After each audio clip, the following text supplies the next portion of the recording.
You see the child, you see the breast, but then everything falls apart. And then you look at the face. A bald forehead, a thick dark beard, furrowed eyebrows, and a direct gaze, cold, unafraid.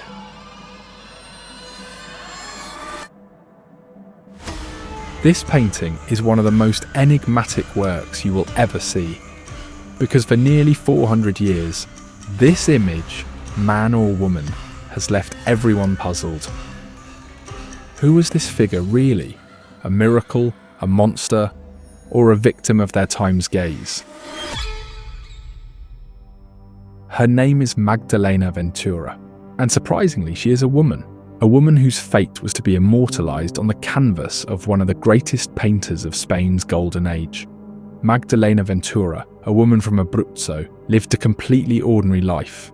A feminine appearance, marriage, mother of 3 children, and a life that fully aligned with the expectations of her society. But suddenly, at the age of 37, everything changed. She developed a condition that we now call hirsutism, a type of secondary development that caused thick beard growth and male pattern body hair, even on her chest. Her skin became rough, her baldness more pronounced, and her hands larger. But despite all of this, her ability to be a mother never disappeared. When the Viceroy of Naples learned about such a woman, he personally invited her to his palace. Magdalena in 1631, at the age of 52, posed for this painting. And who better than Ribera, his favoured painter, to capture such a scene, a work that would later become one of his most iconic pieces. But Ribera's choice was not random. Between the 1620s and 1640s, he created a series of portraits of dwarfs, giants, and individuals with physical anomalies, figures that, at the time, were referred to as monsters. He chose these subjects from Naples under Spanish rule, a city full of diversity, contrast, and unfiltered reality. These works aligned perfectly with the taste of Spanish viceroys. They collected art and curiosities that displayed human anomalies as wonders of nature, a reflection of the Baroque era's deep fascination with the strange, the grotesque, and the exceptional. But in the 17th century, such traits were not considered diseases. Instead, they were seen as miracles of nature. A field known as Teratology became fashionable among the elite, the study of bodily anomalies, not out of compassion, but for prestige. From the works of Diego Velázquez, we know that his royal patron, Philip IV of Spain, kept many dwarfs at his court, not to help them, but as symbols of power. So perhaps Magdalena took advantage of this situation. Perhaps she earned a living by being seen. Ribera depicts her standing above her husband, perhaps because she is the breadwinner. At the time, not only the aristocracy, but also common people paid well to witness such wonders. When you first look at this painting, one thing immediately stops you. Its scale, almost life-size, makes you feel as if you are standing in front of a living scene, not just a painting. And this, from the very beginning, intensifies the dramatic impact of the work. Now let's look at the centre of the image, where Magdalena Ventura stands. She is placed firmly in the foreground, her body leaning forward and her gaze directly meeting ours. Her chest is exposed, with a child beside her, as if she is ready to breastfeed. But something about this image feels unusual. The position of the breast is slightly unnatural, placed almost in the middle of the chest, and this choice both preserves a sense of realism and adds a sense of strangeness to the image. In fact, we are faced with a kind of statement here that she is a mother, and at the same time, something beyond society's expectations. But Magdalena was not an absolute exception. She was not alone. Before her, women with similar traits had already been recorded in art, including Helena Antonia in the late 16th century, and later Barbara van Beck in the 1640s, appearing in portraits with striking features. But despite all of this, none can be compared to the power of this painting. Ribera did not portray Magdalena as a curiosity, but as a complete human being, powerful and undeniable. If we look a little further back, her husband Felice de Amici stands in the background, but his presence is entirely different. He is placed in shadow, his face appears tired, and far less attention is given to him compared to Magdalena. Even in appearance, the differences are visible. He has a beard, but not as full or as emphasized as the one we see on Magdalena. It feels as though the entire narrative is intentionally focused on one figure, Magdalena. On the other hand, the setting also plays an important role in this narrative.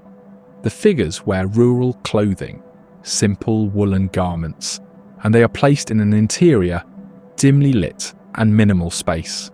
Her long dress, the delicate apron with its embroidered edge, and even the wedding ring on her index finger.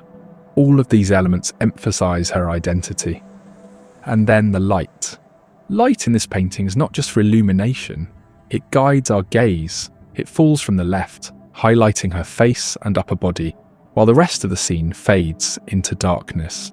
This is exactly where we are reminded of Caravaggio's Tenebrism, where light cuts through darkness like a blade, isolating the subject. And here, Ribera uses Chiaroscuro to pull Magdalena's bearded face and bald forehead out of the darkness, keeping all our attention fixed on her. Now, if we look more closely at the image, on the right side, we see two stone plaques that tell the story of Magdalena's life. The inscription describes her as a great miracle of nature. It identifies her as Magdalena Ventura from Accumoli in Samnium in the Kingdom of Naples, aged 52. The text further notes that she'd given birth to 3 sons and shows her alongside her husband, Felice de Amici. It then states that Jusepe de Ribera, a Spaniard and a second Apelles of his time, depicted her in a marvellously lifelike way by order of Duke Ferdinand II of Alcalá, Viceroy of Naples, on 16th February 1631. On the left there is another inscription, this time written in a poetic tone. Although only part of it is visible in the painting, its meaning is clear. A figure bearing both a man and a beard, and a nursing child, a wondrous and marvellous sight. The text praises Magdalena as a unique and extraordinary being, and it is precisely this contrast that the text emphasises. On the stones we see 2 small objects, first a spindle with thread wrapped around it, and beside it, another object whose interpretation is debated. Some believe it is a shell, while others think it resembles the head of a staff. But what matters more is the meaning of these objects.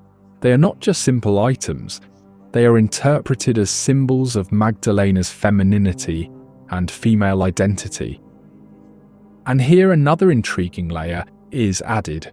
Some critics believe that Ribera intended a reference to the Greek mythological figure, Hermaphroditus, the child of Hermes and Aphrodite.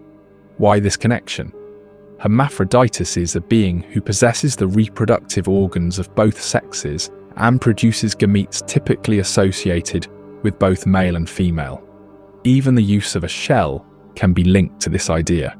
In nature, creatures such as snails embody both sexual characteristics, and the shell can be seen as a symbolic reference to this concept. And this is exactly what we see in the image of Magdalena, a body that evokes femininity, and at the same time, with that beard, something that goes beyond conventional definitions. Now, stepping back and looking at the work as a whole, this painting's not just a portrait. It reflects the Baroque mindset, an interest in the strange and unusual, something both astonishing and unsettling. Ultimately, Ribera aims to portray nature in its purest form, likely in line with his patron's expectations, yet he creates something far beyond a simple image. It becomes not only a reflection of nature, but also a step toward his own fame and recognition. In an era when women were often shown as goddesses, saints, or martyrs, Ribera breaks these conventions. His portrait of Magdalena conveys a humanist message. That uniqueness should be recognized and understood, even when it does not fit our expectations.